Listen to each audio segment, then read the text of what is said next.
what is the right thing to work on? That's the what is going to work, what is going to make you, work towards like significant progress, which may be very long term. And despite the fact that my wife forced me to retire, I just feel I have to kind of push this forward. So this is quite fulfilling to you. You spoke something in between where you said you initially felt you're not smart, and you felt others also were not smart in that sense. Well, there's a lot of people who were smarter than me, and even met friends who were better than me at both, and that's really humbling. If you encounter someone like that, like you want to work with those people. I think we are the easiest one to fool ourselves, and if we can start seeing that crap, it's a great state to come in. If you can arrive at that level of awareness, in my word, operate with that consciousness, I think it's a wonderful place to be. It's time to kind of go into high gear and try to make this real and applicable to a wide range of applications in the world, in biomedicine, in industry. What's kept this underneath fire alive for you to constantly give to this space and constantly have this fire to learn? So I think, my mission in life is threefold. Discovering the mysteries of intelligence, which is a scientific question. And the best way to do this is to build intelligent systems, right? So that's my engineer side. So here is the offensive statement. If humans were so good at causal inference, religion would not exist. Because religion, basically, in part, is... In this video, I talked to Yann LeCun, who is a former chief AI head at Meta, on his career transitions. At 65 years, he's transitioned to building AMI Labs, raised $1 billion for it. I get into what's kept this fire alive for all these 40, 50 years of doing the work in deep learning, including winning a Turing Award. We get into his perspectives and beliefs. He also talks about religion as an atheist. And I have a different take on it, and I respectfully disagree on a few things with him. I hope you find value in this conversation on his work on AI, career transitions, fulfillment, and different perspectives. Enjoy this video. This is Nitin Dua, serving you with love. You spoke something in between where you said you initially felt you're not smart, and you felt others also were not smart in that sense. So, well, there's a lot of people who were smarter than me. If I can find them, I hire them either as collaborators or students. No, absolutely. But just want to go deeper on that. There is also this thought that, I come across executives who are terrifically smart, but also come to a point where they feel they're not good enough in what they're doing. Has that happened to you? Maybe not now, but at some every time. Every time. Yeah, I've been working with friends and collaborators that are like much better than me in pretty much all the domains that I think I'm good at. So, I've met people who are like way better than I am at theory and the mathematical aspects of machine learning or other things. People that are much better than me at coding. Certainly now I'm older, so I'm less good. And even met, friends who are better than me at both. And that's really humbling, okay? So if you encounter someone like that, like you want to work with those people.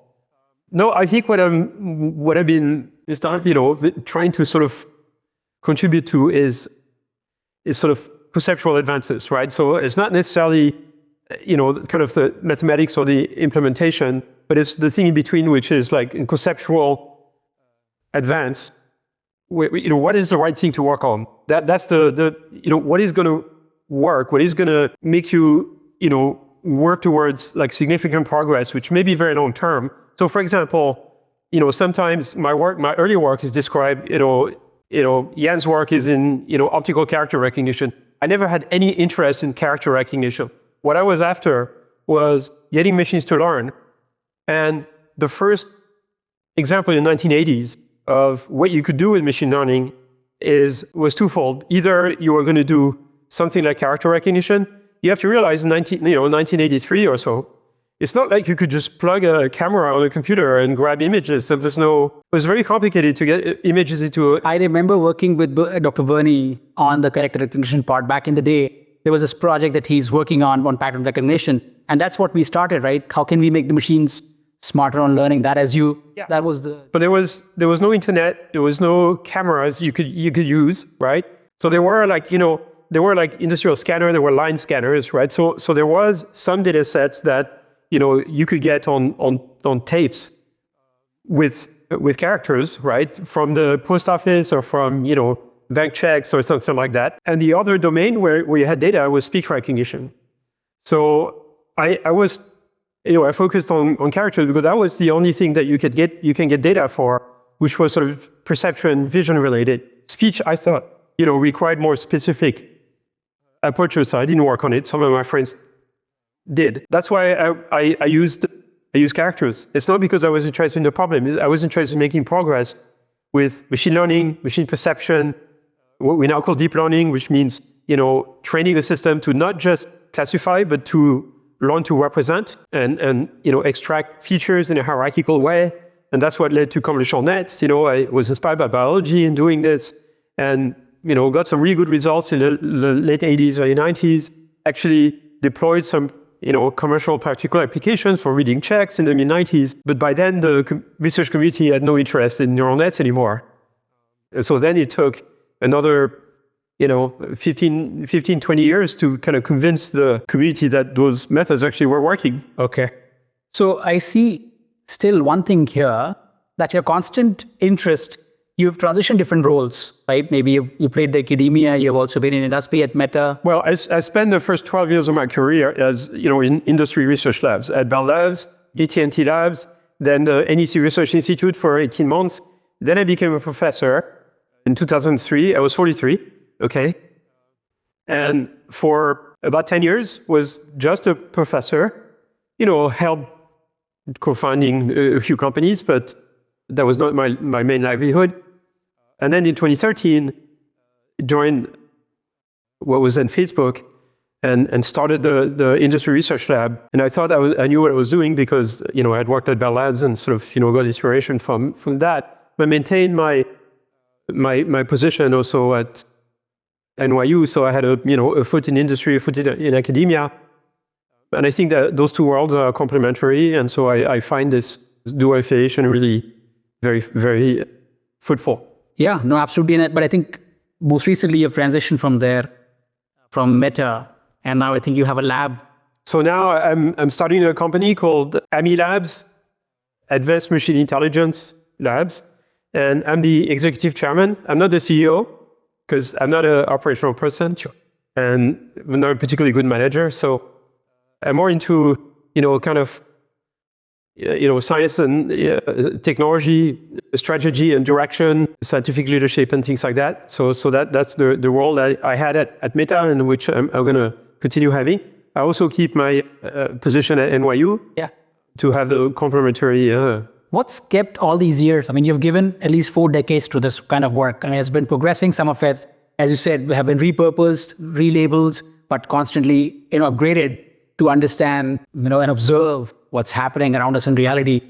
What's kept this underneath fire alive for you to constantly give to this space and constantly have this fire to learn? So I think, my mission in life is threefold. Discovering the mysteries of intelligence, which is a scientific question. And the best way to do this is to build intelligent systems, right? So that's my engineer side, to verify that the hypotheses you made are actually true. And then the third one is, having an positive impact on society with that kind of technology and sort of pushing it into the real world, which, as a scientist, you can do either purely intellectually through papers and, demonstration and software and things like this, or you can, push to the next step and do technology transfer or, work in the industry to kind of try to push this in products or create a startup to really kind of push this. Our team requested to share this with you. Our data suggests that many of you who have been watching our videos have still not subscribed. Some of you have reached out to me to know when the next video comes out. May I request you to please subscribe and hit the bell icon so you can get notified when the next video goes out.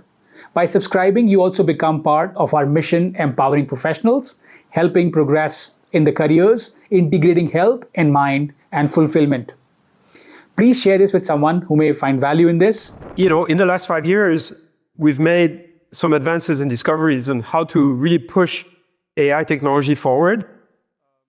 I could have decided 5 years ago that I was starting to kind of, lose it and maybe I was too old or whatever and lost creativity or maybe I didn't, run out of ideas. But it turns out I have this new avenue, which I think is fascinating.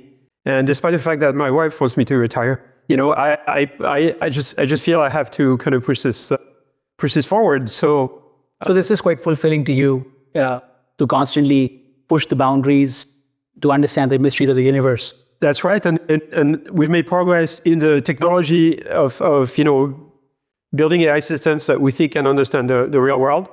and to the point where, it's time to kind of go into high gear and try to make this real and applicable to a wide range of applications in the world, in biomedicine, in industry, and all kinds of corners of life, and ultimately build systems that amplify human intelligence, which really I think is a intrinsically good thing to do. Yeah, absolutely. I think there is a lot of merit to doing that. But in all of this, I mean, as I was sharing with you, Yann, earlier, that I go and gather perspectives like you have shared here, but also from other facets of life, like neuroscience, even spiritual leaders and many other formats. Yeah, I'm a completely non-spiritual person.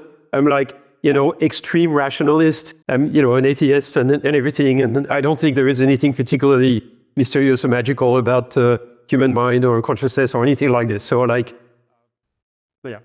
Okay. And do you think to that end, the science and the rational side of it understands what's happening in reality? Yeah. I mean, given you have so much time to it. Yeah, that's it's part of the scientific path that I've been following. Yeah. And what makes you not believe in any of the other stuff? Just curious to hear that. Which stuff in particular? Like religion? Something that science does not yet understand and cannot box down to. Eventually we'll understand it. Yeah. I mean, there's been a history of humanity, right? That you don't understand some mysterious mechanism in nature or human nature, and you attribute it to mystical forces or underlying divinities of things. And the history of intellectual progress has been to push this away. The more we understand about the world, the more we realize, okay, there is no God that controls, thunder or something, Jupiter or whatever. Well, the name could change, and again, people can have different perspectives on it. That's just Yann's perspective. Okay, I'm very, I'm going to be extremely obnoxious. Yes. Mm-hmm. And offensive. There's a lot of people in the context of AI and other sciences who are talking about causal inference. So causal inference is the problem of you're observing a phenomenon and you're trying to figure out what is the cause of this phenomenon and can I influence it by changing the cause, right? And humans are pretty good at this, but they're very far from perfect, particularly little children. So little children, you ask a lot of 5-year-olds, what is the cause of wind? And half of them will tell you wind is caused by the motion of leaves on the trees. Mm-hmm. They get the causality backwards, right? Okay. It's the other way around, right? It's the wind that causes the leaves on the trees to move, as we know. But they don't, have a good enough mental model of reality to really kind of realize what they're saying is not possible. So they come up with an explanation. And, in the course of human history, we've come up with this type of, backward causality or inventing causes for things that really don't have direct causes, right? So, what causes thunders? Well, there's a God that decides to kind of put a lightning bolt on your house and destroy it because you were a bad person or something, right? And so here is the offensive statement. If humans were so good at causal inference, religion would not exist. Mm-hmm. Because religion, basically, in part, is attribution of causes that are wrong. Okay, and science basically keeps pushing the frontier and pushing divinity in the gaps that we don't understand, but eventually we'll figure it out. Yeah, I mean, my view on this, it's a whole day topic that we can spend time on. And what I will say here is, I think there's a lot of layers to it. Also, perspective matters. Also, what we see and what we don't see. As you said, observation is super important. So I think it's also a lot of experiential that science today cannot explain fully. And I think even religion. So there are a bunch of narratives. I definitely feel like religion first is quite different than spirit. And this is me speaking from a prior science lens. Uh-huh. But I also see its limitation, at least in my experience and my view. But I totally respect different perspectives on it and on it. Yeah, and absolutely. But I think that's why we have these discussions, because ultimately the mystery, if we can get to that, is just so magical if we do. Well, we need to uncover mysteries. That's the point of the scientific method is, uncover mysteries without fooling yourself. The whole scientific method is to, figure out how to use empirical evidence without putting yourself, from your own biases and absolute preconceived ideas. That's a beautiful lie. I think we are the easiest one to fool ourselves. And if we can start seeing that trap, it's a great state to come in. And I think however you arrive at it, whether through science or through another endeavor, if we can arrive at that level of awareness and not fool ourselves any longer, and in my word, operate with that consciousness, I think it's a wonderful place to be. Thank you, Yann, for hearing your perspective on it. And this is Nitin Dua, serving you with love.